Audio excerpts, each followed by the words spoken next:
So you're a CAD designer, but you're looking to add in a little bit more income for your hobbies and other activities throughout the day. But what are things you can do to use your CAD expertise in order to make more money on the side? We'll talk about 3 in this video. The very first one, and the most common and also kind of the worst, is just freelancing. With freelancing, you are going out to local businesses, maybe machine shops or product design firms or even like toy companies, that kind of thing, and saying, hey, I can do CAD. If you need a contractor, call me up to help do final design and drafting of certain designs that you may have.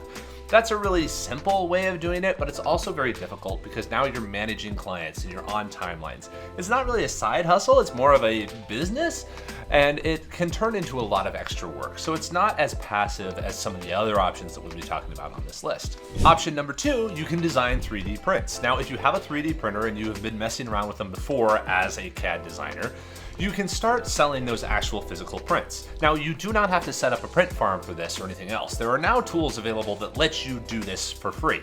So what you can do is if you have designed nifty tools, gadgets, widgets, organizers throughout the home, something for your wife, something in the yard, something inside of your shop, you can take those models, you can upload them to an app like Portals over at slantpod.com. When you upload it to Portals, you can have it listed and available for sale in about 30 seconds, and then anyone in the world can purchase that item from you. If you want to start building it up as a side hustle, you can make videos intermittently to promote it on TikTok. You can share those file purchase links to places like Things so that people who are looking at the Things file can just say, oh, I want to print the actual print of this. Or you can actually go and spread it around in forums or groups. So like if you're part of an antique cars group or something like that, you can share the portals over there so that people can get the spare part that you designed. And option number 3, you can actually sell the files yourself. This is a lot more limited market, so you can't get as much income from this from selling files, and it can be a slow burn. But the 3D printing community is really passionate, so if you want to design all those files that could have been 3D printed through portals and delivering parts to regular people, you can actually just sell the files to people with 3D printers. This is kind of an easier conversion because you're not having to worry about pricing. It's just like 99 cents a file, whatever. And then people can come in and get a hold of the file. It's a very simple way of doing it, but it is tougher to get the reach that you need, and you're talking to a much smaller audience because there's only probably about 100,000, maybe 250,000 people on the planet who are buying 3D model files. But if you make something good, they are passionate users who want to print something all the time. So that could be a good way to do it. So if you're a CAD designer, there's a lot of ways of kind of getting a side hustle. It's a very useful skill. You can be a freelancer, or you can actually design physical products that can be printed and shipped on your behalf and you get royalties from them, or you can sell the files themselves. One thing with the files though too, you also kind of lose control of them after they get out there. So the first 2 can be a little bit more protected over time. So hopefully that's helpful to you if you're a CAD designer. Have a great day, everybody.